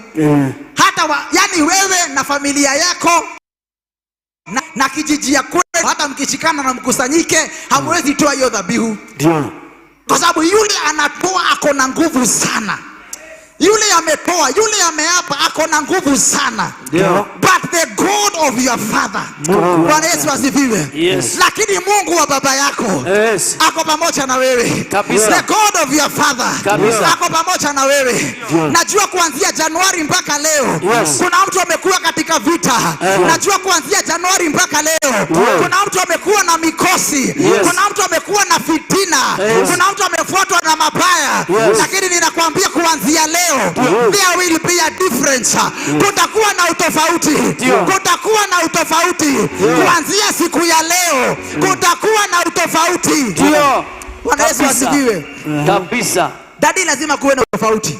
Kabisa. There will be a distinction. Yes. Hamani akapanga na ikapangika. Akapangia Wayahudi wote lazima wakufe. Yes. Na kwa sababu yeye ni mfalme ikakuwa ni lazima Bwana Yesu asifiwe. Amen. Lakini ile kitu Hamani hajui. Ile kitu Hamani wako hajui. Ni yule Mungu wa baba yako ako nyuma yako. Amen. Ni yule Mungu wa baba yako ako pamoja na wewe. Yes. Hallelujah. Amen. Hamani amepanga yake na sijakataa. Wacha amepanga yake na ni ukweli. Hata kusikia pengine imesikika. Hata kuandikwa imeandikwa. Hata kuomba pengine wameenda kuomba. Hiyo yote isikushtue. Kile kimefanyika isikushtue. Kile wameandika isikushtue. Kile wameenda kufanya isikuogopeshe. But the God of your father. Nataka uinue imani yako siku ya leo. That the God of my father atasimama na wewe. The God of this altar atasimama na wewe my brother. Hata kama hauna hizo pesa, the God of your father atasimama na wewe. Bwana Yesu asifiwe. My brother, wacha kulala na ninaongea na microphone. The God of your father atakutetea. Bwana Yesu asifiwe. Korogo. Bwana Yesu asifiwe. Amen. Hebu soma kwa miguu yako kidogo. Soma kidogo.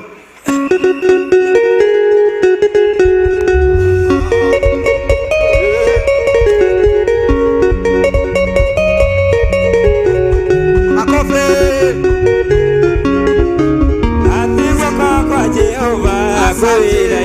Thank you John. Asante. Kalia kiti chako sasa. Ukifanya John aipe kidogo. Aimbe kidogo. Haya John imba kidogo. Watu wa chuo kati, Watu ya chuo kaa chini. Watu ya chuo kaa chini. watu wa chuo kati.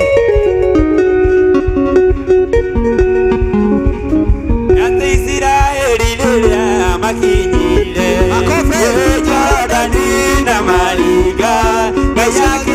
swaiga uria nderu gatagati nacio ciana cianyu ingĩkamuria kĩrĩa gĩatũmire mũrĩhane mũgacĩra nĩ kĩririkano kũrĩa mwakũrirwo ũkombo-inĩ guoko kwa Jehova kwĩra-inĩ maũndũ mothe marũgamaga kuona makũmbĩ ikarũgama ciathĩkĩre guoko kwa Ngai. 1, 2, 3. Hey, asante. Endelea. Bwana Yesu asifiwe.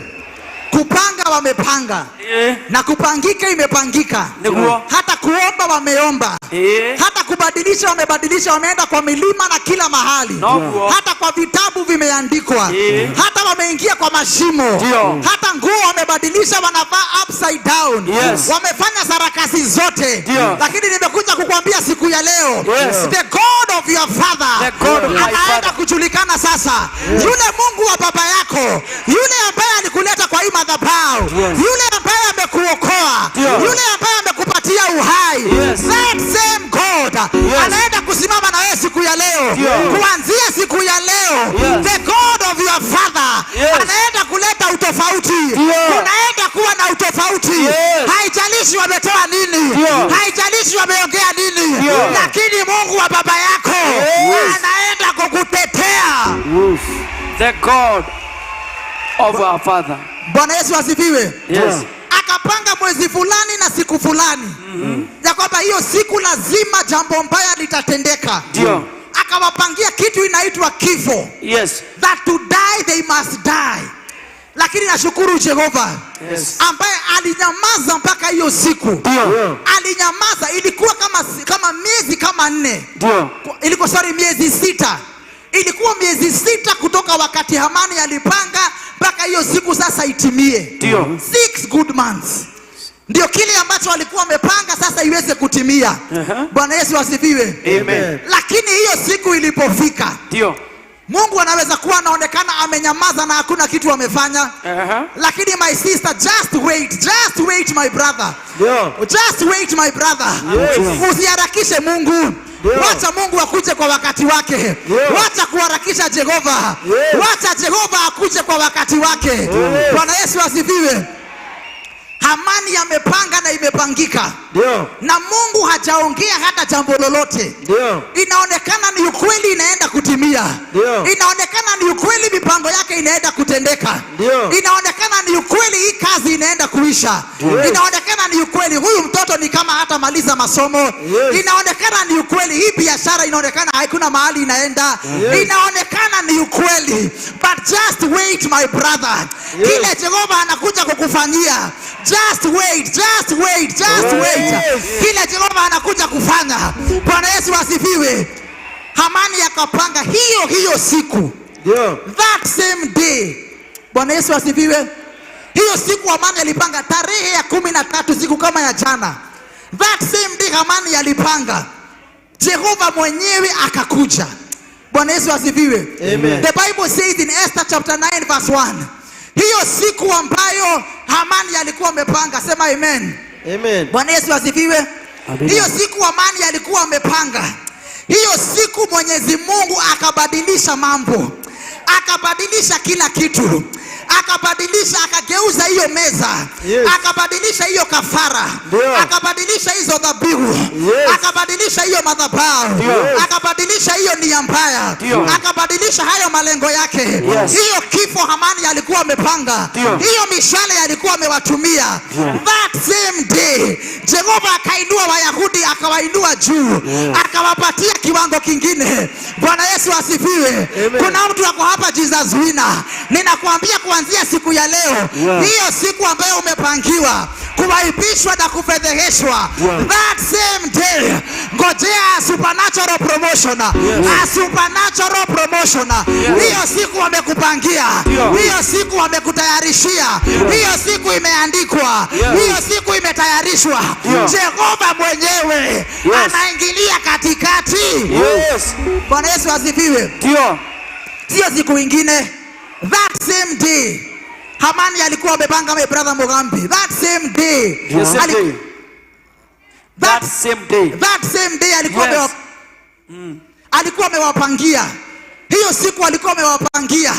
That same day my brother, ambaye umepangiwa kupatikana aibu, nimekuhakikishia siku ya leo ya kwamba Jehova anabadilisha. Jehova anakubadilishia. Hiyo aibu imepangwa. Wamekupangia, wamekuita mkutano. Wanaenda kukufuta kazi. Ninakwambia kama sio hiyo kazi utarudi, ile mlango utafunguliwa. The door that will be opened. Hakuna mwanadamu atazuia. Bwana Yesu asifiwe. Hallelujah. Ile mlango Jehova atakufungulia. My God. Kile Mungu atakufanyia, ile level utainuliwa. Hallelujah. Usijalishwe na dhabihu zao. Usijalishwe ati ameenda kukufungia siku 100. Usijalishwe ameingia kwa mashimo. Hapana, Mungu wa baba yako anabadilisha mambo yote. Anabadilisha kila jambo. Anabadilisha yote. Anabadilisha kila kitu. Chochote kimeandikwa inabadilishwa siku ya leo. Chochote wamefanya inabadilishwa siku ya leo. Chochote wameandika inabadilishwa leo. Ambia watu wawili inabadilishwa.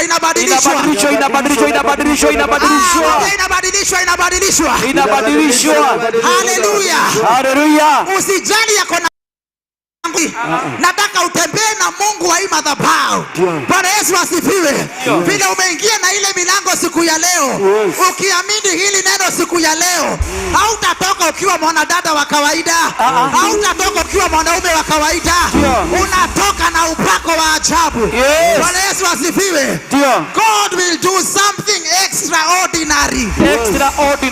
Bwana Yesu asifiwe. Hamani amepanga yake. Lakini kile Mungu amekupangia, kile Mungu amepanga juu ya hii madhabahu, kile Mungu amepanga juu ya wachungaji, kile Mungu amepanga juu ya maisha yetu. Bwana Yesu asifiwe. Jehova anaenda kukuinua from one level to another level. Bwana Yesu asifiwe. Wachana na wale wanakusumbua, wanakukimbisha kwa haraka. Hiyo mbio yao Jehova anakimbishana na wao leo. Jehova anakimbishana na wao. Wale wanapenduana na wewe, Jehova anapenduana na wao. Wale wanakuendea, Jehova anainuka leo. Wale wanakuombea mabaya, Jehova anainuka. Kama unaamini sema niko hapa. Hallelujah. Bwana Yesu asifiwe. Usiogope hata kidogo. Na wale ambao wamekuendea, na wale wanakupiga vita baridi, wanakuinukia kwa kazi yako, wanakupiga kwa nyumba unaishi. My brother, my sister, usiogope hata kidogo. The God of your father, the God of your father anaenda kusimama leo. The God of your father anaonekana leo. The God. Bwana Yesu asifiwe. Mungu wa baba yako, Mungu wa baba yetu anaenda kusimama leo. Ninakuhakikishia my sister, madhabahu yao haitawatetea. Madhabahu yao haitawatetea. Kile wanatoa haitaongea. Bwana Yesu asifiwe. Bwana Yesu asifiwe. Amen. Mali imefika, the God of your father anaenda kuonekana. My sister, my brother, najua haujakuwa ukilala vizuri. Najua haujakuwa ukipata usingizi mzuri. But get these words from Pasi. Ya kwamba from today utalala sawa sawa. The God of your father anaenda kujionyesha. The God of your father anaenda kujitokeza. Bwana Yesu asifiwe. Kunaenda kukuwa na mabadiliko. Wazee wa kanisa, lazima kuwe na mabadiliko kabisa. There must be a difference. Wamama wa kanisa, lazima kutakuwa na utofauti. Lazima kuwe na utofauti. Bwana Yesu asifiwe. The God of your father. Hamani amepanga mipango yote. Kila kitu imetayarishwa. But that day, hiyo siku alikuwa amepanga. Jehova akashuka kutoka mbinguni. Akashuka akiwa Jehova. My sister, nakwambia siku ya leo, my brother, kile Mungu anaenda kukufanyia Kile Jehova anakuja kufanya kwa watoto wako, kile anakuja kufanyia mzee wako, kile anakuja kufanyia maisha yako. Bwana Yesu asifiwe. Kuna level unaenda kuinuliwa. There is a level unaenda kuinuliwa. Unaondolewa level moja, unapelekwa level nyingine.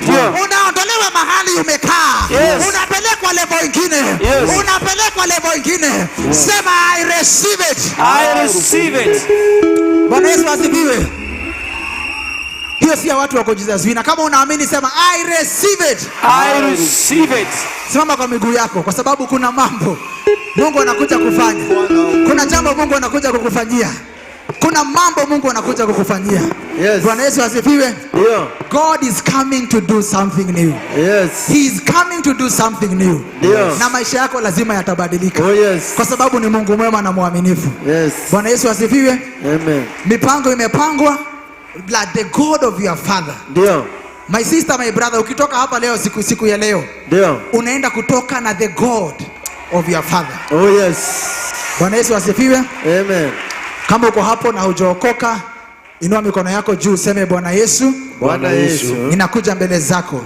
Kuja mbele zako. Mimi ni mwenye dhambi. Mimi ni mwenye dhambi. Ninakiri siku ya leo. Nakiri siku ya leo makosa yangu yote. Makosa yangu yote. Andika jina langu. Andika jina langu katika kitabu cha uzima wa milele. Katika kitabu cha uzima wa milele. Ninakiri ya kwamba. Nakiri ya kwamba Yesu Kristo. Yesu Kristo ni mwokozi na Bwana wa maisha yangu. Ni mwokozi na Bwana wa maisha yangu. Tukuombe Baba katika jina la Yesu. Yes. Tunakushukuru kwa sababu ya wale wote ambao wamekiri na wameamini siku ya leo. Ndio. Tunaomba Bwana ukawadumisha katika wema wako na wokovu wako. Yes. Wainue na neema yako ikatembea pamoja na wao. Yes. Wabariki na uwatende mema kwa sababu ya uaminifu wako. Ndio. Tunaomba hilo neno lifanye kazi juu ya maisha ya kila mmoja wetu. Ndio. Lizae matunda mazuri kwa sababu ya uaminifu wako. Oh yes. Katika jina la Kristo, Mwana na Roho Mtakatifu tumeomba na hata kuamini. Amen. Patia Bwana Yesu makofi mazuri, makofi mazuri, makofi mazuri. Thank you, thank you, thank you.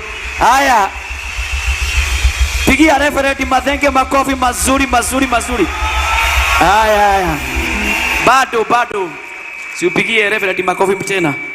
Makofi mazuri.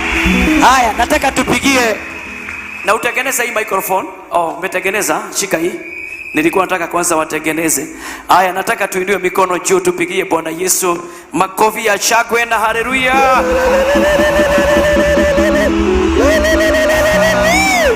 Thank you.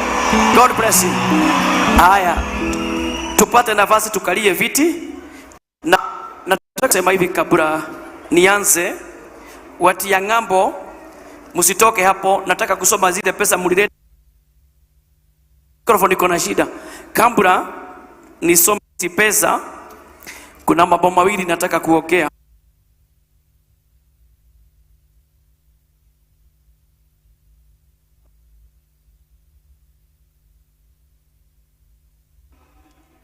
Tengeneza. Wacha kwanza watengeneze microphone, si ndio? Wewe toa sadaka yako. Tuombe. Wacha kuniangalia dhiongo. Number 1. Ningetaka tu tafadhali niongee na watu wote wale wako Kenya, wako nje, kila mahali mlipo. Tafadhali kwa sababu siku ambazo tuko ni siku ambazo tunataka tuombe sana na tuombe Mungu msamaha. Kwa sababu kila mtu aombe msamaha kwa Mungu, kwa sababu kila mtu wanaingia kwa mitandao. Kuna mambo mengi imekuwa ikiendelea. Unakuta watoto hata wadogo sana wanatukana wazee, wanawaita majina ingine ya aibu. Watu wanatukana wachungaji, watu wanatukana kila mmoja. Hatuna heshima. Na wakati nchi inakosa heshima, wakati watu wanatukana mpaka viongozi, wale wanaongoza nchi, wale wanaongoza kila mahali, tunaita watu majina. Lile jambo linaleta laana kwa taifa. Lile jambo linafanya mpaka familia. Niliona mtoto mmoja akitukana mzee mmoja wa miaka karibu 70 na anamuita majina ingine matusi mabaya. Na ninaona watu wanashangilia na watu wanasema amesema mzuri. Nataka niwaambie wapendwa, wakati tutafika hapo ndio Mungu atawasha watu. Na mtakuja kuona ya kwamba Mungu ameashiria kila mmoja ni kwa sababu tumekosa heshima. Na sisi kama wazazi, hata kile kinafanya mashule ichomwe, kwa sababu wazazi tunaonyesha watoto, hata tukitukanana, tuitane majina mabaya kwa mitandao, haina shida. Kwa hivyo kile mimi ningesema, tafadhali kila mtu mahali alipo, heshimu mwenzako, na heshimu wachungaji, heshimu viongozi wote wale wanaongoza nchi, either ni wa opposition, either ni wa serikali, tuwaheshimu, ndio naye Mungu atuheshimu. Na wakati unakosa kuheshimu mwingine, naye Mungu atakosa kukuheshimu.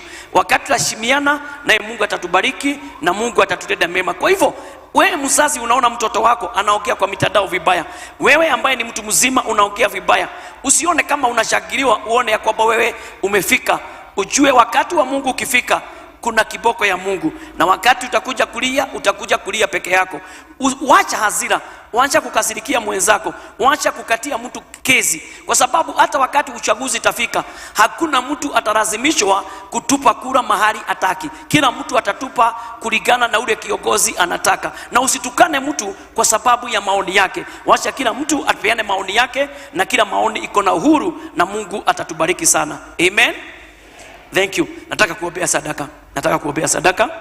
Namba ya simu iko hapa 0722 812974 na ingine 0722 26 63 13 0722 26 63 13. Namba ya mwisho ambayo unaweza tumia ni 0722 61 59 90 0722 61 59 90. Nataka kuomba, then nikimaliza kuomba nitasoma hii majina yote wale walituma pesa zao, na Mungu atatubariki. Kile tutafanya wakati watu wanatoa sadaka, mtu ya kamera pale atamulika mimi mwenyewe peke yangu, ndio niweze kusoma majina tukiendelea, na Mungu atatubariki sana. Baba, katika jina la Yesu Kristo ninakuja mbele zako, ninakushukuru kwa sababu ya kila mmoja ambaye ametoa sadaka zake, ametoa shukrani zake, ametoa dhabihu zake. Baba, ukawabariki, Baba ukawatenda mema. Tunaomba Jehova ukainua kila mmoja mahali pote alipo, wale wanasimama na kazi yako, wanakutolea fungu za 10, wanakutolea dhabihu zao, wanakutolea nadhiri zao, Baba zote ukazipokea na ukasibariki. Kumbuka nchi yetu ya Kenya, Baba ukaiponya, ni kwa sababu unaweza. Tunaombea viongozi wote, tunaombea Kenya mzima, tunaomba msamaha kwa kila mmoja, ni kwa sababu Jehova, tukikosa heshima, tukikosa kuheshimiana, hata watoto wetu hawatakuwa na heshima. Tunaomba ufalme uingie ndani ya mioyo yetu, kwa sababu ufalme, wewe Mwenyezi Mungu unapenda watu wanaheshimiana, watu wanaheshimu viongozi, watu wanaheshimu wazazi wao. Baba, ingilia katikati ili ushindi wako uonekane, na ni katika jina la Yesu Kristo nimeomba na kuamini. Amen. Basi tuendelee kutoa. Wewe utamulika hapa, then mimi nitaendelea kusoma majina, ndio hiyo mambo mengine nitakase baadaye, na Mungu atatubariki sana. Mtu ya kwanza ambaye alituma pesa zake ni Mwende from Germany. Hakusema ni ngapi, alisema ni. Mtu ya pili anaitwa Ruth Wajiro from USA, alituma 2949. Huyo mwingine anaitwa Shege from Qatar 5000, Mase Mukami from Qatar 5000, Peter Ian Mukui Dubai 5000, Everin from China 10,000, Joy Muriuki from Qatar 10,000, and Wagoi Getao from USA 10,000, and Mogore from Saudi Arabia 10,000.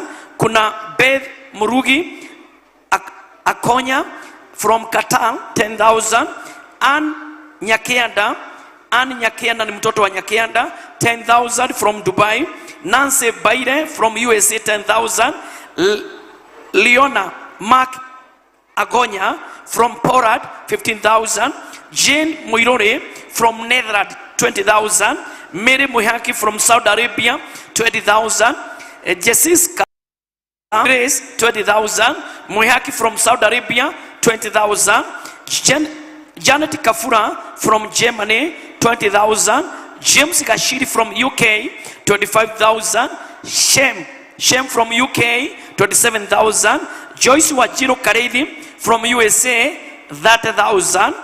Naendelea, ninaanza na chini ndio usiulize pastor anaanzaje. Kuna sister anaitwa nafikiri anaitwa Getawa Jewel from Oman 5,000, Jenny Moirore from the Thailand 20,000, then Philip from Qatar 30,000, George Dongo from Australia 50,000, Melvin from Australia 50,000, Frederick Mugendi Akonya from Qatar 50,000, Tabitha from Qatar 50,000, Gabriel Kongo 50,000, Solomon Karaja from UK 50,000, Mrs. and Mr. and Mrs. Karogo from Australia alikuwa ametoa 50, ameongeza, zote zimefika 70,000 na amesema ataongeza 30,000 ifike 100,000. Then kuna dada anaitwa Irene Gaita, huyu ni wa hapa Kenya lakini ametuma leo asubuhi, nikasema kwanza niweke tu kwa watu ya ngambo, akatoa 55,000. Then Catherine Nyambura Kimani from Australia 90,000, Grace Wajiro wa Kanyi from USA 100,000, Lesho from South Korea 100,000, Martin from Ghana 100,000, Edith Nogari from UK 100,000, Aris Mudhoni from USA 136,179,000, Margaret Wajiko Kiarie 150 na Mapasha, wadada wanaitwa Mapasha, sitaki kusema ni akina nani, wote pamoja sa family wakarete 550,000. Zote kwa jumla, pesa zote kwa jumla zile zimetoka ngambo, wale wametuma kutoka ngambo. Ndio nilisema nitakuwa nikisema, ndio usiposikia jina yako usiseme ulitete pesa. Zote kwa jumla wale wameleta kutoka ngambo ni 2,071,728 shillings. Hiyo ndio pesa, niwekee pale. Hizo ndio pesa wametoma kutoka nje, na nimeshukuru Mungu sana. Tuko na watu wengi, maelfu na maelfu tumeombea kutoka hapa. Watu wameshuhudia, watu wameenda ngambo, na wale wamelete, Mungu awabariki sana na Mungu awatende mema. Wale nimesoma ni wale walikuwa wametuma wiki hii, either uliweka kwa account, either ulituma na M-Pesa, lakini na zile wazazi wenyu walilete. Nyingi ni wazazi walilete au familia walilete on Sunday. Kwa hivyo soma kwa jumla ya kwamba pesa zako zimefika. Kwa hiyo upendo wako, wewe uko pale, uko ile nchi, uko mahali umetuma, Mungu akutende mema. Tumeshukuru sana, wewe ni wetu. Ile kazi tunafanya ya kujenga, hata wakati utakuja Kenya utafurahia kanisa yako, kanisa ambaye utafurahia. Tunaijenga mzuri sana, tuko almost 90% tumalizie kanisa, tumebakisha almost 10% tumalizie, then hiyo mambo mengine nitakuja kuambia, na Mungu atawabariki sana. Wewe hujatuma, niko na watu wengi kutoka wale watu tulianza nao Zimmerman, akina Muhoro, Ani wa Ruguru, na akina Jenny Kaguru na wengine sijawasikia, nataka kuwakojea nisikie. Jenny Kaguru nimesikia, Jenny Mudhoni sijui kama nimesema. Ni watu wengi sana wako ngambo kila mahali. Wengine nilitoka nao Zimmerman mpaka leo, na wengine wameenda nyuma. Kwa hivyo kama tulikuombea, hatukuitishi kwa nguvu, tunataka usimame na sisi, kwa sababu tulisimama na wewe na maombi, na Mungu atakubariki sana.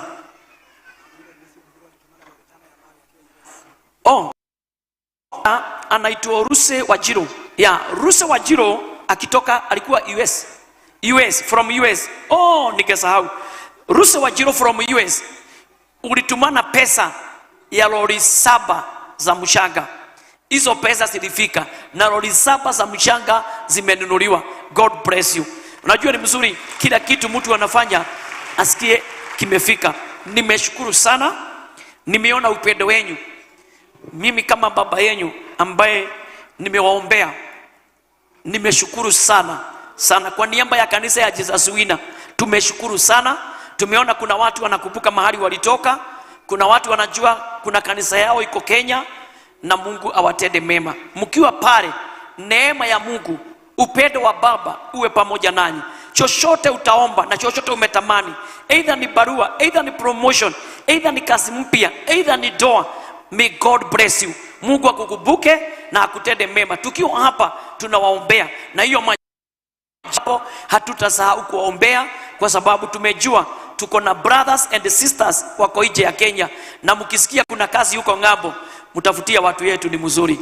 Niko na watu wengi wanataka kazi, lakini najua si watu wote watakutafutia. lakini akukosi moja anaweza pata kazi na itie mtu yetu moja hapa, nitafurahi sana. Na wewe umesahau, utatukuta si watatukuta huko, si kwao. Kwao ni wapi? Ni hapa, watatukuta. Kwa hivyo mtukuvuke na Mungu atubariki. Tumefurahia, we are very very happy. Tumefurahi hata watu yangu wa Jesus Winner headquarter. Mungu awabariki. I salute you. I salute you. Nyinyi ni wa baraka. Nataka kusema kabla nitoke live, nataka niseme, ni kweli nataka niseme, makanisa mengi na kwigi watu wanalasimishwa kutoa pesa. Watu wanaambiwa lazima uandike hii au uandike hii. Ile pesa mnatoaga hapa, hakuna mtu aliandika mahali, au kuna mtu aliandika? Nobody kutoa pesa. Hakuna mtu nimepatia kadi. Siku hizi hata kadi kwa miaka more than 10 years sijatoa kadi. Na niliambia Mungu sitaki mambo ya kutoa kadi. Nataka mtu atoe kulingana na mapenzi yake na upendo wake na Mungu. Kwa hivyo kile mimi nasema niko na watu wanapenda Mungu. Niko na watu wanashikilia kazi ya Mungu. Niko na watu hawezi kubali nianguke. Niko na watu wanajua wako na baba yao. Niko na watu wanatabua kanisa yao. Na kuna watu wamesimama na hii kanisa kutoka chini mpaka leo. May God bless you. Kirio kahoya Ngai agakuhe. Ũngĩgakorwo hatĩka-inĩ, Ngai agakuruta hatĩka-inĩ. Ũngĩgakorwo thĩna-inĩ, Ngai akurute thĩna-inĩ. Kile utaomba Mungu akupatie. Usilete mushene. Wakati utakuwa chini Mungu akuinue. Wakati utakuwa kwa shida Mungu akusaidie. Peter Nyaga alitoa. Peter Nyaga alitoa gapi? Ametoa au alitoa? Peter Nyaga nafikiri ametuma. Namjua from the guy, ule kijana wa Mkuroini. Ni kijana wa Mkuroini Peter from USA. Yeah. Sijui hesabu yake alituma ngapi? Ule mtu anaweza kuwa anajua ni tisha. Peter